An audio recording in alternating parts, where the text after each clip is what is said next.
I sold my mountain bike in 14 days, and this is how you can too. It is time to sell my beloved dad wagon. It has been my trusty steed for the last 2 years, but I now need to get this thing shifted so I can put the money towards a bike that I can go further distances on. As I do a lot of content showing you how to best sell your bike on Facebook Marketplace, I'm going to show you in this video how you can sell your bike, how to list it, sell it, answer the questions that may come along as well, and best way to price it up. Stick around and learn some stuff. It's not hard to put a good post up, but it is hard to get a good one put up first time. You want to put everything you want up on the sale, so you're going to have no time wasters coming back and forth asking you questions essentially. First off, keep it simple. Use your mobile phone to take the images. Make sure they're clear and in focus. Make sure the bike is clean and dry, and make sure it's in a presentable order before you start taking those photographs. If you just come off the trail and it's covered in muck, clean it off before you do so. Just make sure that you're giving you the best chance for a good sale. Make sure the images are in focus, and make sure you're taking clear angles of the bike, not arty-farty pictures. You're selling a bike, not your artwork. Don't take photographs looking directly at the sun. Try and have the sun to your back so that when you're actually taking these images, the bike gets, the foreground, which is essentially the bike, gets lit up, and the background is in contrast. And with that, use contrasting backgrounds if you can to allow that bike to pop. For instance, if the bike is black, use a white background. If the bike is white, use a black background. Get what I mean? It allows the foreground to stand out essentially and not blend into the background. It'll be camouflaged. Make it easy for the actual potential buyer to see the bike, not try to hunt for the bike in the image. And make sure the bike is clear of any clutter in the background as well. Try not to take the picture of your bike with everything in the shed in the background all lumped in one as well. Or as I've seen previously, just a bike lent in a cupboard with a whole bunch of crap. Make it clear. You know, it might seem funny, but again, you're trying to sell a bike, not jokes. Make it serious. It's going to make the sale go quicker. There's a few images you need, not many. First off, a drive side image, so that's looking at the gears. A non-drive side image, so that's 2. One from the front, one image zooming in on the drivetrain, and hopefully that is clean too. And maybe a close-up of the suspension, the stanchions on the fork, or maybe the rear shock, just to show the conditions of the seal. Honestly, it's not something I really care about, but most people like to see those parts shiny and in good condition. Nobody likes scratches on the stanchions. They start asking questions. Okay, it's important before you even take the photographs though, to take off anything that you don't want to sell with the bike. For instance, pedals, if it's got any accessories that you want to keep, make sure you remove those before you take the images. It makes it clear to the buyer when they come and see the bike, because all of the other stuff is on there and they think they're going to buy that at the same time. They're going to be severely disappointed when you have to start negotiating a sale when they're there. They're going to start, again, chewing off money. At the end of the day, that's your cash which you're trying to make back. I'm not a particular fan of people selling frame-only bikes. If you are, just make sure you're actually posting the frame on its own. If you haven't got time to remove all the components around it, take an image of the bike and use Canva to take the background out, or any kind of other application you may have on the phone. There's plenty of apps available to you that are free to be able to remove the background so that just the frame is clear in the image, if it is just a frame you're trying to sell. And take photographs of any damaged components that you're selling with a bike too.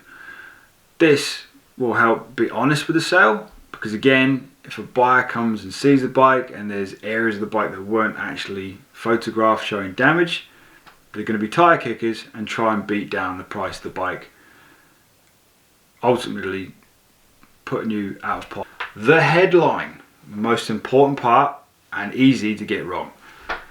Few things you need, not a lot of details. The brand of the bike, the model, the year if applicable, and the size. So the size of the bike. Those 4 things you need. This makes it clear that you're not wasting anyone's time. They have to click into it and scroll through stuff. You're wasting their time. They'll be, you know, let them see it, cool, want it, go in. It makes the process a little bit quicker. Now the description. So if your images are right and your headline's accurate, they'll enter the actual sale and start reading through the description. First off, put down the service history, if any at all, of the suspension, when the drivetrain was last replaced or maintained, and any other items that you can think have been swapped out or maintained recently. Also important, if you're ever getting your bike serviced regularly, which you should, keep the receipts. It's going to keep a log and you can have that service history and peace of mind for the actual potential buyer. This can actually incur costs later, so if someone's got smarts and they come and see the bike and the suspension has never been serviced, the drivetrain looks knackered, they're going to start driving that price down because it's going to cost them a pretty penny to get that up to par. List the key components on the bike, but remember that if you've upgraded a whole bunch of parts on the bike, it doesn't necessarily increase the sale. It can, but not always. Add your sub story into the description. Nobody cares what's going on.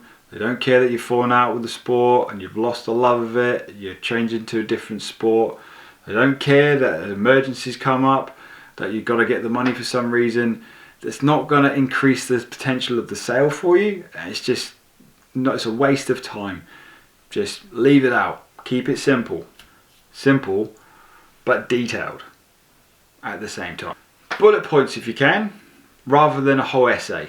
And leave out the jokes if you can. Again, that'll waste time, and if it's not funny, they're not going to see the potential humour in that either. Yeah, so keep it accurate, keep it brief. It's going to save you time later on. And don't worry, if you do miss some stuff out, then you can edit it later and it will boost the sale, which I'll come on to later on. If you're listing an e-bike, make sure you list the odometer, so how many kilometers it's done, the battery health, and also how many charge cycles it's done. This is important information that any e-biker is going to want to know. Okay, let's talk warranty. There are very, very few brands that allow you to transfer the warranty onto the next person, and it can only go once. So remember this. For instance, Santa Cruz, you get lifetime warranty on the bearings, but not to the next buyer. So be careful with that. It can be misleading and dishonest. Amflow, for instance, and Trek allow you to pass that warranty on to the next person, but the warranty times will go down. So check how old the bike is first. For instance, Amflow, you get a 5-year warranty on the frame, 2 years warranty on the motor. Now, if you pass that warranty on to the next person, it's actually 2 years warranty on the frame from the time of the first shipment. So if the bike is 2 years old and they sell it to you, the warranty now isn't passed on. The price. So how do you figure out the price of the bike? So, bit of calculation, easy enough to do. We're going to talk standard mountain bike and then e-bike. It's kind of the same, but there are a little bit of but there are a few differences between the two. So standard bike sales guideline goes like this. Recommended retail price, as soon as you've purchased it, take 40% off. It's a drastic cut. Honestly, this is going to give you a good guideline. Then, for every year that you've owned that bike, take a further 10% off. And that should give you the average ballpark figure of how much you should be listing your bike for. It can be crushing at times, especially if you've only had the bike for a year. And at the end of the day, it's down to what you want to sell the bike for.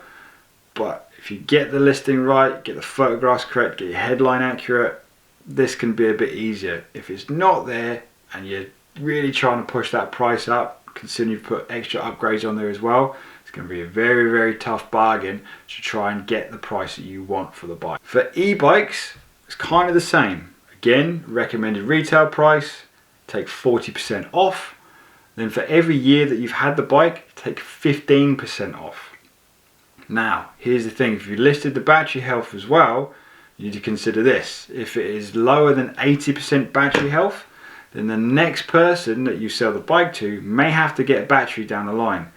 Some batteries, I'm talking New Zealand price now, probably about $1,000 to $1,500. That's a big chunk of money that the next person's going to have to pay out. Also, if it's done over 500 charge cycles, that can be a telltale sign as well. But chances are you've probably done more than 15,000 kilometers on the bike, and if it's within 2 years, that's a lot of Ks, and to be honest, you're going to notice that that bike's going to look pretty knackered anyway. Okay, for example, I listed my bike, which I'm showing you in this video, and I'll show you my description after this little section. The recommended retail price was 4,699 New Zealand dollars. I'd owned it for 3 years, so calculating that all together, spat out a recommendation between 2,400 New Zealand dollars. I went for the upper scale because, as you would, you want to get as much money as you can. 2,400 New Zealand dollars. Put your upper scale first, and also have your considerations of what you are willing to have as your lowest price. But be firm on that first. You don't want to just get those tire kickers in first off and try and shoot you down. You know, you've got time to play with that if you want to. So next up, I'm going to show you an example of my actual post.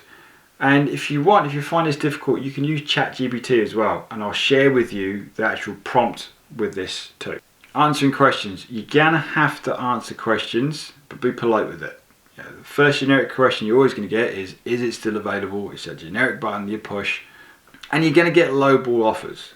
So if you get that, is it still available? Don't get all giddy and excited. Just start the chat. Just politely say yes if it is, or no if it's not. You'll get lowballers. If it's $2,000, someone's going to say, I'll give you 200 cash. You're going to get that all the time. Just be polite about it and say, no, I'm looking for more. No need to get rude. It's wasting your time, and they're probably just having a laugh. So don't sweat over it. Politely decline and move on. If you get the same question every time, chances are you've left this out in the description, and you can go back in later and edit it. Okay, boosting the sale and how you do this. So there's a few ways you can do it. First off, if you wait a week and you make an edit, it will boost it again. So imagine a stack of papers. As soon as you click post, it's going to enter the pile. And then everybody else is putting theirs on top as well. And before you know it, your one gets pushed down to the bottom. So if you just post it up and leave it for 3 weeks, get nothing of it, it's all the way down. No one's scrolling that far down. You need to bring it back up to the top. The best way to do that is to edit the details or edit the photographs if you need to. Try and do that before you start lowering the price straight away. This is going to help bring it to the top. And remember, if you're lowering the price, lower it a little bit at a time. You don't want to slash off huge chunks of cash straight away. It's going to make you look desperate, and you will get lowballers straight away. Okay, when it comes to meeting the buyer, you've had a conversation, they want to see the bike. If you're under 18, please go with an adult at the same time. Make sure they have your back. If they're going to come to your house, make sure you don't show them where all the other bikes are as well.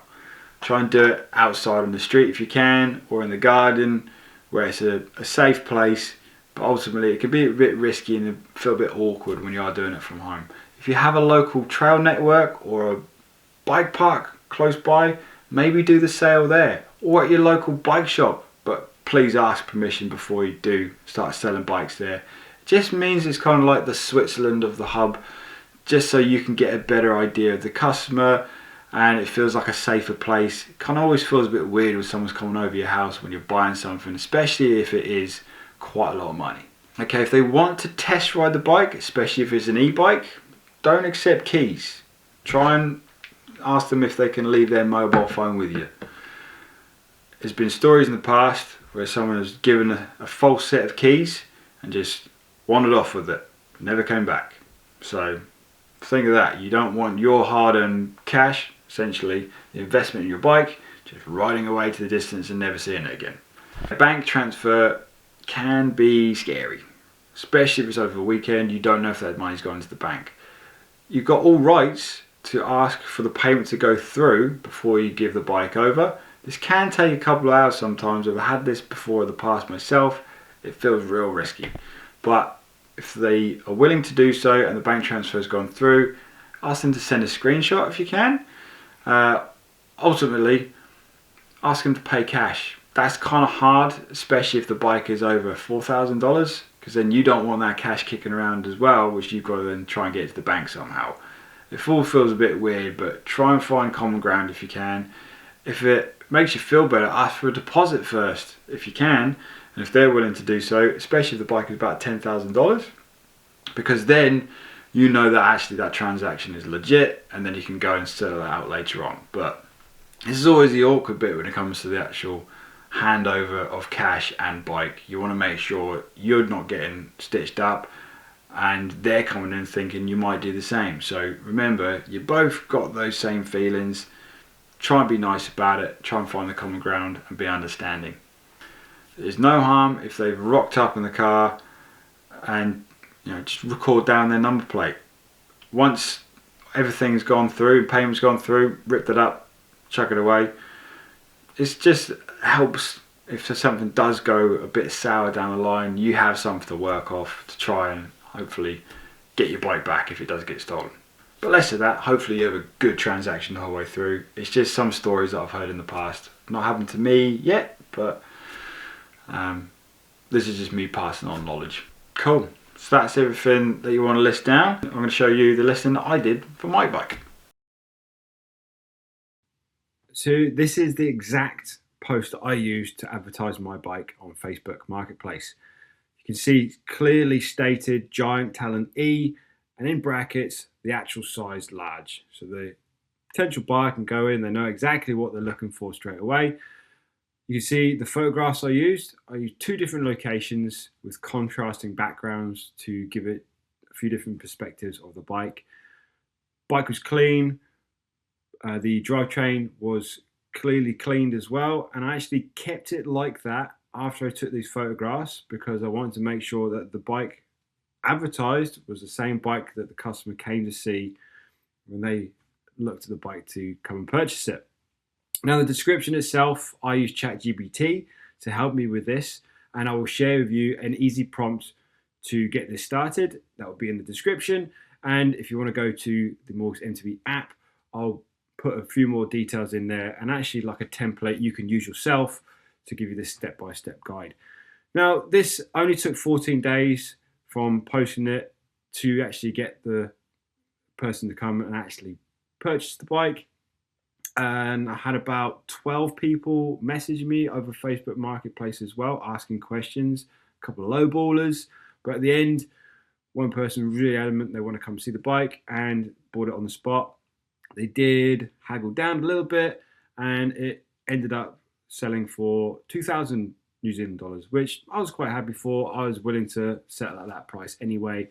As I said before, I started off at 2,400. I did drop down to 2,200 after about a week and a bit because I did want to see this thing move a little bit. And yeah, I was happy with that sell at the end. You can drop it to whatever you want to, and this is just a reference guide for you. But hopefully you found this interesting. If so, give us a thumbs up, a like, subscribe to the channel, and if you would like to, download the Morgs-MTB app.